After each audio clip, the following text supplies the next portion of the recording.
ধন্যবাদ। মাননীয় সংসদ সদস্য জনাব আবুল কালাম, আপনার প্রশ্নের জন্য আপনাকেও ধন্যবাদ। জি, মাননীয় স্পিকার, বিষয়টি সঠিক।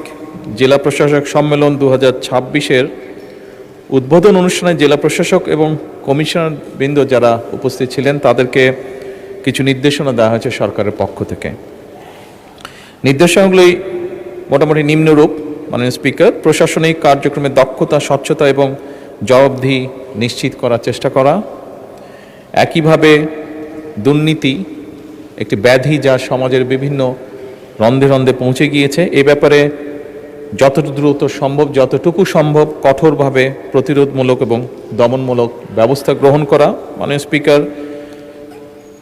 আমাদের সাধারণ মানুষ বিভিন্ন সময় বিভিন্ন কাজে জেলা প্রশাসকদের কাছে যেতে হয়, বিভিন্ন নানা কারণে জটিলতার সৃষ্টি হয়, তাদের কাজে বিলম্ব হয়। সেই জন্য অপ্রয়োজনীয় প্রশাসনিক জটিলতা পরিহার করে দ্রুত, বাস্তবসম্মত এবং জনস্বার্থ সংশ্লিষ্ট যে সকল সিদ্ধান্ত সেগুলো গ্রহণ করার জন্য তাদেরকে নির্দেশনা দেওয়া হয়েছে। একই সাথে মাননীয় স্পিকার, নিয়োগ, বদলি এবং প্রমোশনের ক্ষেত্রে মেধা এবং দক্ষতা এই বিষয়গুলোকে প্রাধান্য দেওয়ার নির্দেশনা দেওয়া হয়েছে।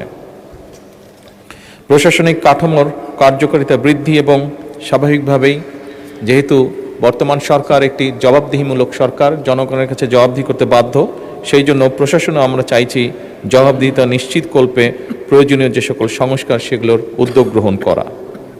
মানে স্পিকার, সেবা প্রদান ব্যবস্থাকে সময় পাল্টেছে, যুগ পাল্টেছে। সেবা প্রদান ব্যবস্থাকে সময় উপযোগী, দক্ষ, স্বচ্ছ এবং জবাবদিহিমূলক করার জন্য যত দ্রুত সম্ভব যে সকল জায়গায় সম্ভব প্রশাসনের, বিশেষ করে সেবা প্রদানের ক্ষেত্রে সেগুলোকে ডিজিটালাইজ এর রূপান্তর করার জন্য নির্দেশনা দেওয়া হয়েছে। এর মধ্যে অনেক জায়গায় কার্যকর ব্যবস্থাও গ্রহণ করা শুরু হয়ে গিয়েছে।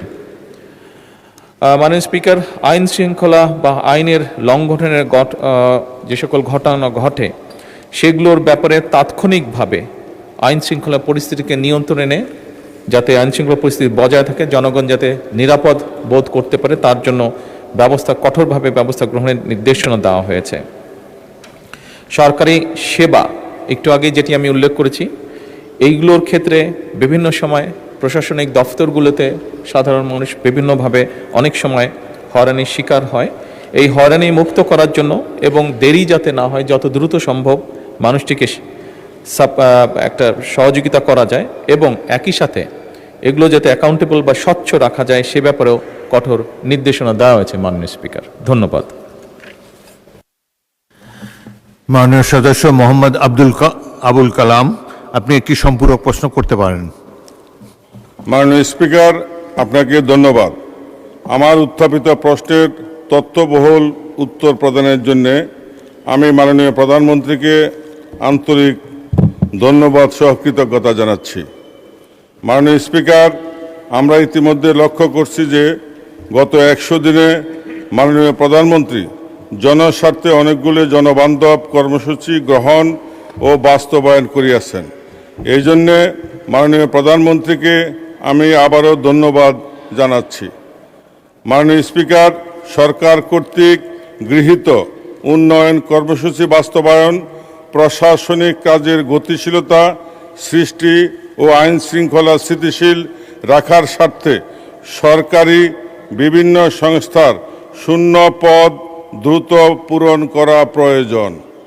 এমত অবস্থায় মাননীয় প্রধানমন্ত্রীর কাছে আমার সম্পূরক প্রশ্ন, আইন শৃঙ্খলা রক্ষাকারী বাহিনী সহ সরকারি বিভিন্ন দপ্তরে শূন্য পদ পূরণের লক্ষ্যে আপনি কোনো পদক্ষেপ গ্রহণ করিবেন কিনা, করিলে তাহা কবে নাগাদ বাস্তবায়ন করিবেন?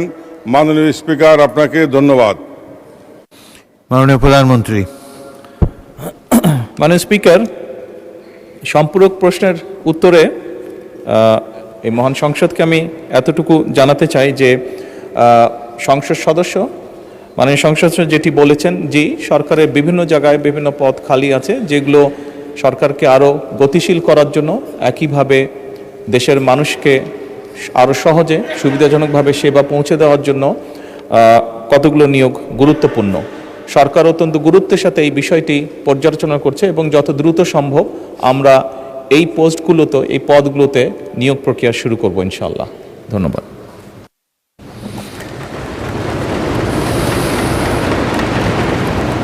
মাননীয় সদস্য মীর আহমদ বিন কাসেম, ঢাকা 14।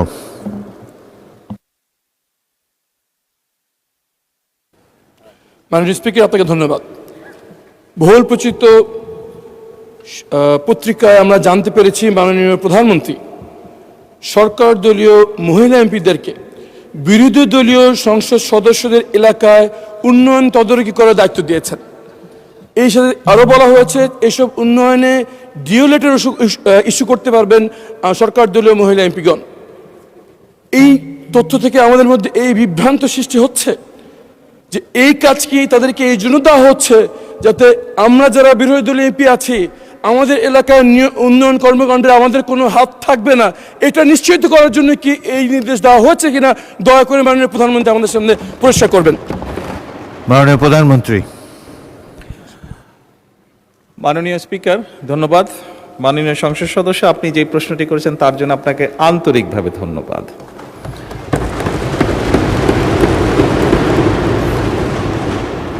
আপনি বোধহয় নিশ্চয়ই জানেন যে আমাদের দল থেকে এবং আপনাদের দল থেকে যে সকল নারী সদস্যকে সংসদ সদস্য হিসাবে নির্বাচিত করা হয়েছে কয়েকদিন আগে, সংবিধানে বা আইনে নির্দিষ্টভাবে তাদের কোনো আসন নেই। আপনার বা আমার যেরকম নির্দিষ্ট আসন আছে সেভাবে নির্দিষ্ট কোনো আসন নেই। খুব স্বাভাবিকভাবেই আমরা আমাদের রাজনৈতিক বা সাংগঠনিক যে কাঠামো তার ভিত্তিতে আমরা তাদেরকে দলীয় অবস্থান থেকে আমরা কিছু জায়গা তাদের জন্য নির্দিষ্ট করেছি তারা কোথায় কাজ করবেন।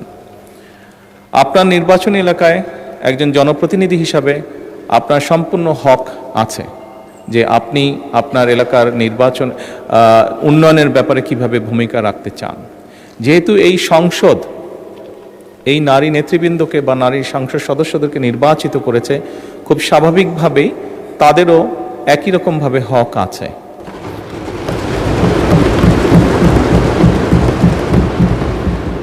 একই রকমভাবে হক আছে তার এলাকার বা তার এলাকার মানুষের জন্য, এবং খুব স্বাভাবিকভাবেই আমরা যেটি নিয়ম আছে সরকারের সেই নিয়ম অনুযায়ী আমরা এগোচ্ছি। আপনার এলাকার যদি কোনো উন্নয়নের কোনো বিষয় যদি আমার সহযোগিতা করার কিছু থেকে জানাবেন, আমি সরাসরি আপনাকে সহযোগিতার চেষ্টা করব। ধন্যবাদ। মাননীয় সদস্য আনিসুর রহমান, মাদারীপুর 3।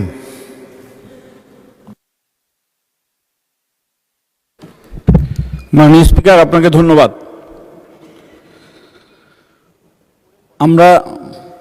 আমি কিছুক্ষণ আগেই ত্রাণ মন্ত্রণালয়ে একটা সহযোগিতা পাওয়ার জন্য আমার এলাকায় আমি গিয়েছিলাম।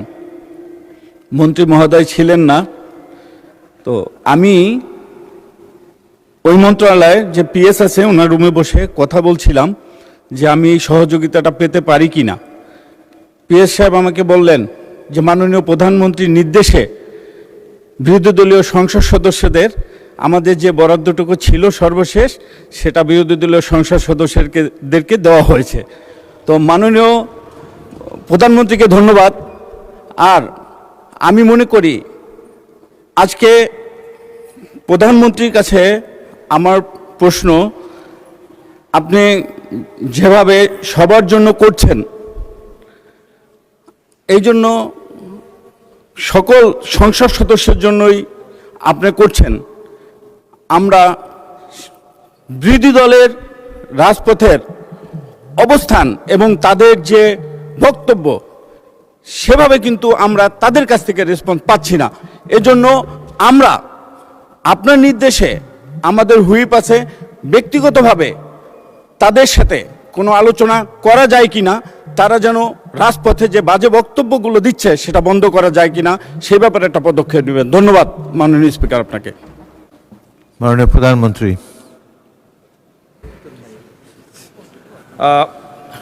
ধন্যবাদ মাননীয় স্পিকার। মাননীয় সংসদ সদস্য আনিসুর রহমানের প্রশ্নটি আমার কাছে সঠিকভাবে বোধগম্য হয়নি, তবে সঠিকভাবে আমার কাছে বোধগম্য হয়নি উনি কি বোঝাতে চেয়েছেন। তবে ওনার প্রশ্নের উত্তরের একটি অংশ হিসাবে এবং একইভাবে মীর কাসেম উনি আমাদের সংসদ সদস্য মিরপুরের, ওনারও প্রশ্নের উত্তর হিসাবে আমি এতটুকু বলতে পারি মাননীয় স্পিকার, কয়েকদিন আগে আপনার নেতৃত্বে আমরা কিভাবে এই সংসদ সেশনটা চলবে সেই বিষয়ে যে আমাদের কমিটিটা আছে সেই কমিটির মিটিংয়ে বসেছিলাম। সেখানে মাননীয় বিরোধী দলীয় নেতাও ছিলেন। উনি একটি বিষয় উল্লেখ করেছিলেন যে কিছু কিছু ক্ষেত্রে সরকারের পক্ষ থেকে কিছু কিছু সহযোগিতা যেগুলো বিরোধী দলীয় নেতারা হয়তো পাননি তখনও, যেটি ঈদের আগে সরকারের পক্ষ থেকে দেওয়া হয়েছিল, অনেক সংসদ পেয়েছেন, অনেকে পাননি, ওনাদের হয়তো কেউ কেউ পাননি। আমি ওখান থেকে বেরিয়ে এসে, এবং এটি এলজিএডি মন্ত্রণালয় থেকে করা হয়েছিল, আমি বেরিয়ে এসে এলজিএডি মন্ত্রী সাহেব এবং প্রতিমন্ত্রী উভয়কেই সাথে সাথে নির্দেশনা দিয়েছিলাম যে যদি বিরোধী দলীয় সংসদ সদস্য কেউ না পেয়ে থাকেন যাতে দ্রুত সেই ব্যবস্থা নেওয়া হয়। মাননীয় স্পিকার, এটা দিয়ে আমি এটাই বোঝাতে চাইছি যে বর্তমান সরকার দেশের সম উন্নয়নে বিশ্বাস করে এবং আমরা সরকার দলীয় সংসদ সদস্যরা যেভাবে এলাকার উন্নয়ন করবেন ঠিক একইভাবে সরকারের সম্পূর্ণ সহযোগিতা থাকবে। বিরোধী দলীয় সদস্যবৃন্দ যারা আছে তাদের এলাকাও আমরা সমানভাবে কাজ করার চেষ্টা করব। ধন্যবাদ।